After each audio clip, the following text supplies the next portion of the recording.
Assalamualaikum warahmatullahi wabarakatuh. Alhamdulillahirabbil alamin. Allahumma shalli ala Muhammad wa ala ali Muhammad. Bulan suci Ramadan yang penuh kenangan, yang penuh taufik, rahmah, hidayah, berkah telah berlalu. Pertanyaannya adalah, apa yang perlu kita tindak lanjuti setelah Ramadan berlalu? Pertanyaan ini menjadi penting. Mengapa? Sebab selama bulan Ramadan kita gencar, kita gigih beribadah dengan berbagai bentuk.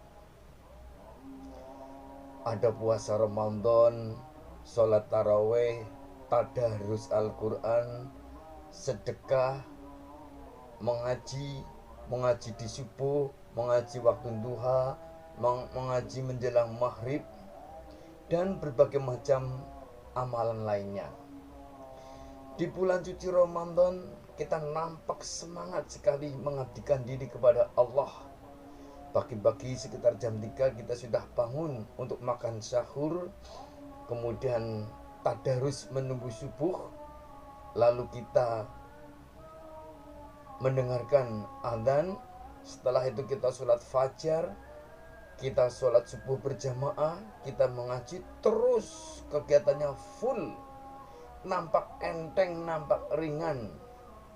Kita dan jutaan umat muslim lainnya berbondong-bondong ke masjid, ke majelis-majelis taklim, ke pondok pesantren, ke yatim piatu, berbagi kasih dan sebagainya.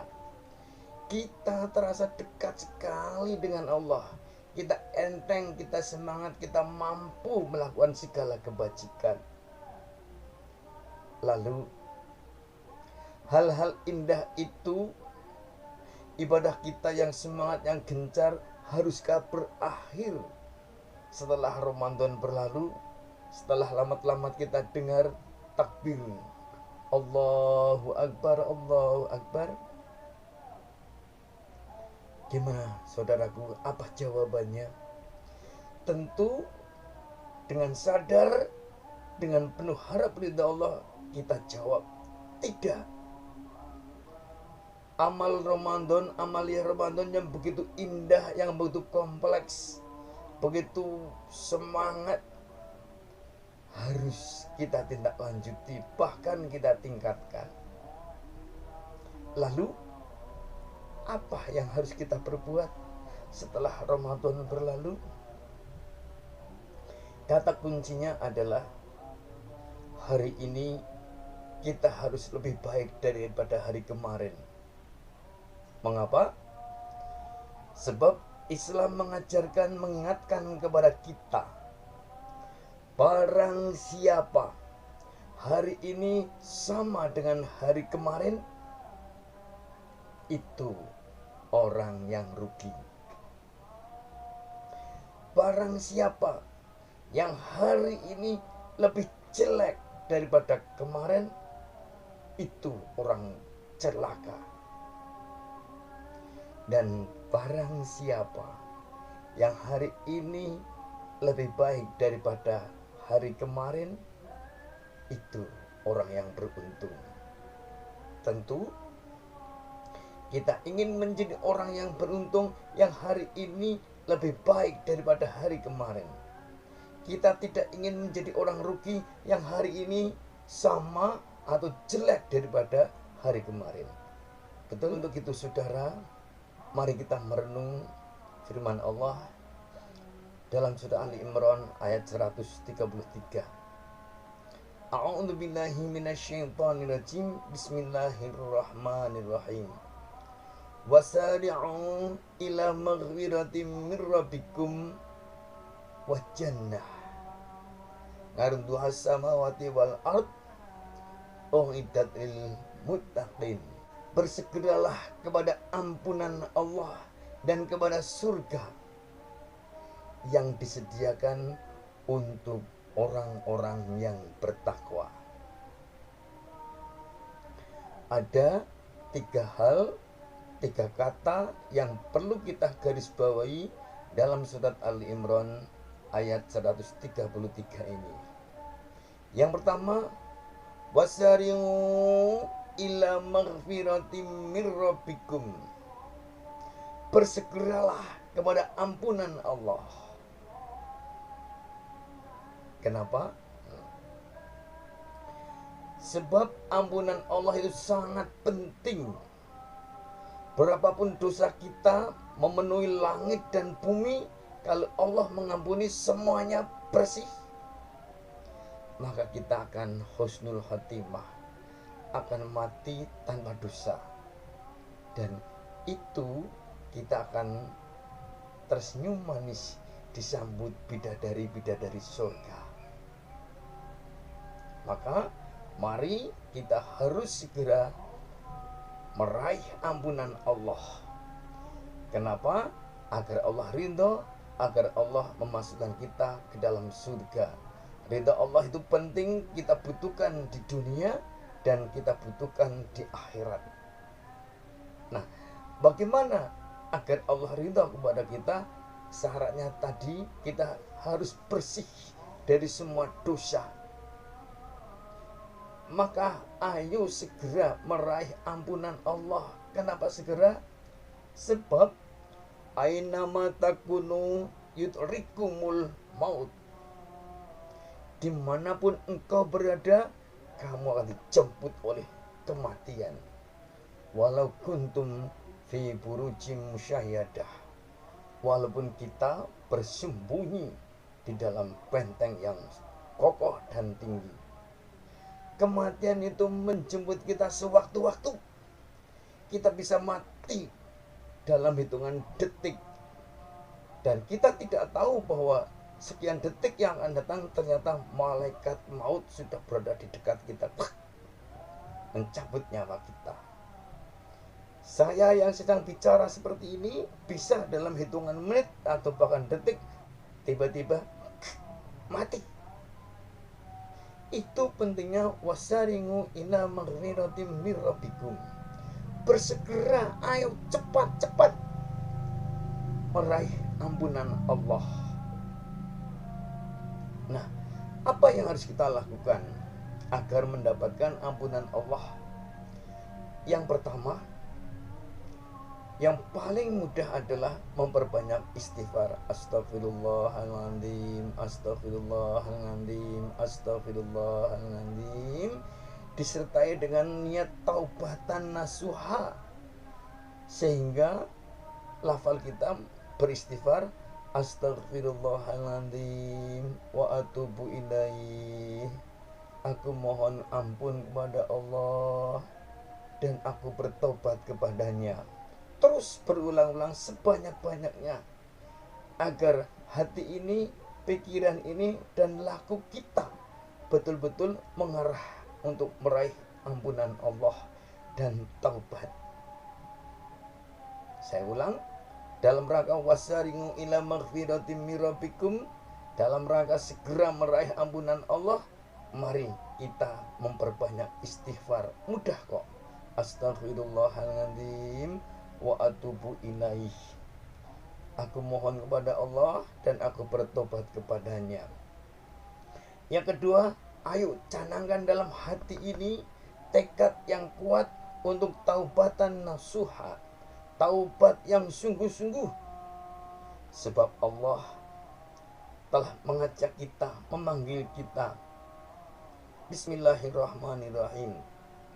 Ya ayyuhalladzina amanu tubu ilallahi taubatan nasuha. Wahai orang-orang yang beriman, bertaubatlah kepada Allah dengan taubat yang nasuha, yang sungguh-sungguh, permanen, taubat yang fokus, ya, dalam rangka meraih ampunan Allah. Mari kita memperbanyak istighfar. Dan yang kedua, canangkan kita harus betul-betul taubatan nasuha. Perlahan tapi pasti kita tinggalkan semua kejelekan, semua keburukan, semua dosa, semua maksiat. Kalau selama Ramadan kita mampu untuk hal itu, kenapa di luar Ramadan kita tidak? Kalau Ramadan kita mampu menahan diri untuk tidak buat dan berkata yang jelek, maka tentunya setelah digembleng sebulan penuh selama Ramadan, kita mampu untuk taubatan usaha, untuk menahan diri, menawan hawa nafsu agar sesuai dengan ridha Allah. Kenapa saudara-saudara? Kalau nafsu yang berhasil kita kendalikan selama Ramadan kemudian menggebu lagi, membawa kita pada kejelekan, kita nuruti hawa nafsu, korupsi, manipulasi, berkata jelek, menghina orang lain, menghancurkan umat, menyengsarakan rakyat, merugikan orang lain, mendolimi orang lain, mendolimi diri sendiri, kita bersenang-senang sampai kita melanggar aturan Allah, suap, zina, selingkuh, dan semua kejelekan-kejelekan itu terjadi, itu berarti kita menuruti hawa nafsu. Padahal orang yang menuruti hawa nafsu, kata Allah, dinilai harkat dan martabatnya seperti anjing. Masya Allah, na'udzubillah min dzalik. Itu pernyataan Allah dalam surat Al-A'raf ayat 176. Orang-orang yang menuruti hawa nafsu itu seperti anjing yang menjulurkan lidahnya, begitu. Kalau dinasihati, diajak kebaikan, dia mengejek, dia melawan, bahkan dia mengancam. Mungkin juga dia atau mereka akan menangkap kita, membicarakan kita, atau mengucilkan kita. Itulah orang-orang yang menuruti hawa nafsu, diajak kepada kebenaran malah melawan. Na'udzubillah min dzalik. Kita jangan seperti itu. Saudaraku, kembali pada pesan Allah, wasari'u ila maghfiratin min rabbikum, bersegeralah kepada ampunan Allah. Kita harus banyak istighfar, kemudian kita taubatan nasuha. Kemudian pesan Allah yang kedua dalam surat Ali Imran ayat 133 adalah wajannah. Bersegeralah kepada ampunan Allah dan kepada surga.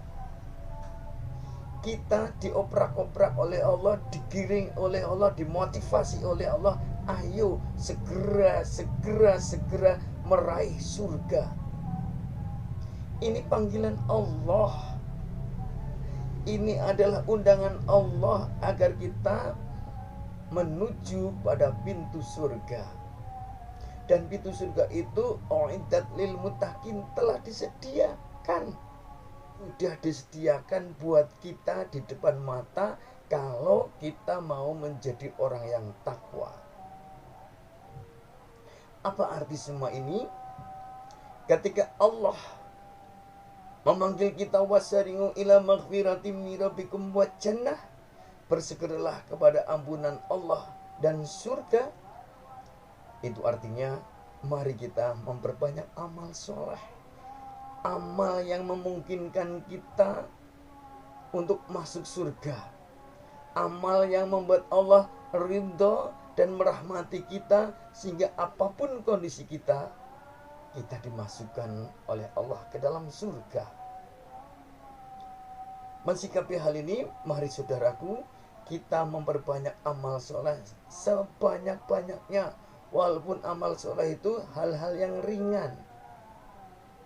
Ya, amal soleh yang harus kita laksanakan, yang wajib-wajib jelas. Sholat, puasa, berbakti kepada orang tua, berzakat fitrah, berzakat mal, umroh, monggo, itu amal-amal yang sudah ditentukan tata caranya oleh Allah. Dan kita bisa beramal soleh yang tata acaranya tidak diatur detil oleh Allah. Ya, semisal menyingkirkan duri yang berada di tengah jalan, kita singkirkan ke tepi jalan agar tidak mengganggu orang lain. Itu amal soleh. menolong orang lain, itu amal soleh. Ada orang lain butuh kepada kita, lalu kita mau membantu atau meminjami, itu juga amal soleh. Ayo, dalam rangka meraih surga Allah, kita lakukan kebaikan. Kuncinya di sini adalah membantu orang lain, membantu umat, memajukan diri, memajukan keluarga, masyarakat sekitar, memajukan bangsa dan negara. Itu amal soleh. Ayo kita lakukan dengan baik, dengan benar, dengan ikhlas dan istiqomah. Saudaraku, siapa tahu dari amal soleh yang sangat kecil, maka Allah ridha, Allah memasukkan kita ke dalam surga. Ingat loh, ingat, ada kisah menarik. Pelacur yang sudah berkubang dosa begitu rupa bertahun-tahun, lalu ia taubatan nasuha, ia meninggalkan sarang pelacur, ia ingin berbenah, ia ingin mencari guru spiritual untuk berbenah akidah, berbenah ibadah, berbenah akhlakul karimah, berbenah muamalah. Belum sampai ia menemukan semua itu, ia berjalan di tengah padang pasir. Ia kelelahan, dia kehausan, kemudian dia mencari air. Setelah mendapatkan air itu, tiba-tiba ada anjing melintas. Spontan sang mantan pelacur tadi memberikan air minum kepada anjing. Dia ikhlas, dia tidak melihat siapa di depannya itu, melihat ada makhluk Allah yang butuh, ia beri. Apa yang terjadi? Allah ridho, Allah senang sekali melihat mantan pelacur ini. Sudah niat bertobat, kemudian tiba-tiba ia berani berkorban untuk makhluk Allah yang lain. Allah ridho, Allah memasukkan mantan pelacur itu ke dalam surga.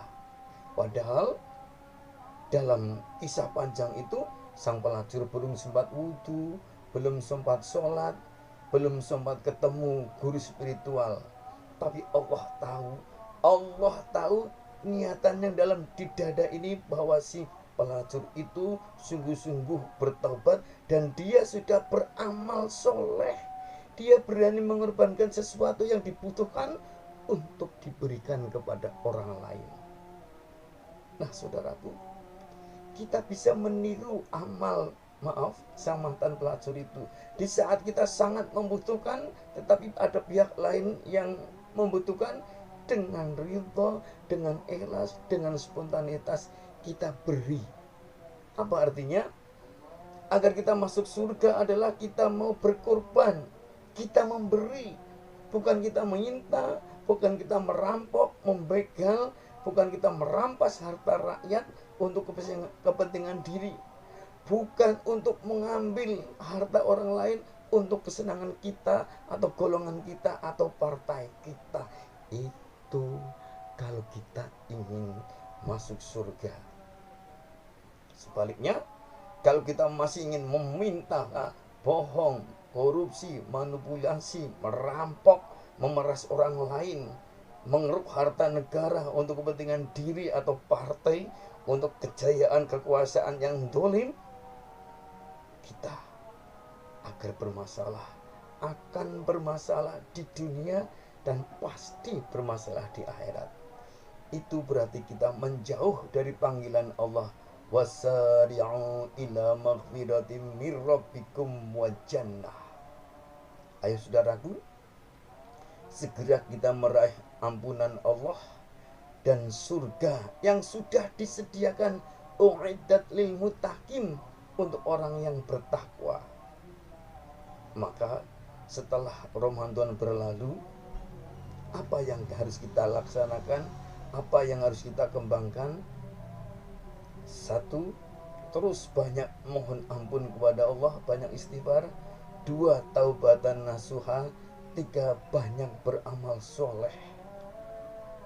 Ya, amal-amal ringan yang bisa kita lakukan adalah tadarus Al-Quran segencar mungkin seperti pada saat Ramadan.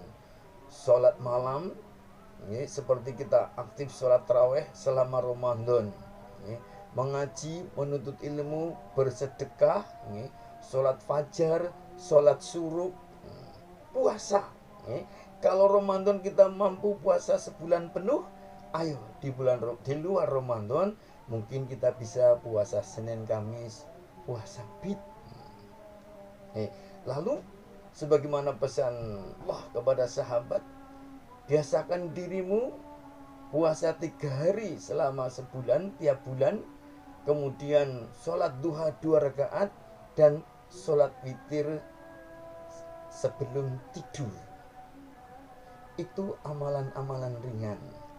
Dan yang paling ringan, amalan yang perlu kita lanjutkan adalah mendoakan kebaikan untuk kita, untuk keluarga kita, untuk masyarakat kita, untuk bangsa dan negara kita. Siapa tahu lewat doa kecil itu, doa ringan itu, Allah ridho, Allah memasukkan kita ke dalam surga. Ayo saudaraku, wasari'u ila maghfiratin min rabbikum wa jannah umiddat lil muttaqin. Kita segera meraih ampunan Allah, meraih surga. Itu sudah disediakan buat kita yang mau bertakwa kepada Allah. Semoga Allah memberikan taufik, rahmah, hidayah kepada kita sekeluarga dan keturunan kita, kepada bangsa dan negara kita, kepada pemimpin-pemimpin kita, agar kita menjadi orang yang bertakwa, orang yang disediakan surga oleh Allah. Wa may yattaqillaha yaj'al lahu makhraja wa yarzuqhu min haitsu la yahtasib. Barang siapa bertakwa kepada Allah akan diberi solusi atas segala masalahnya dan akan diberi rezeki yang tidak disangka-sangka.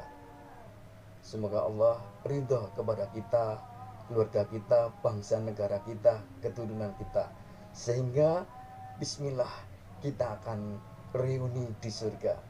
Bismillah, bersama Allah tak ada yang tak mungkin. Wassalamualaikum warahmatullahi wabarakatuh.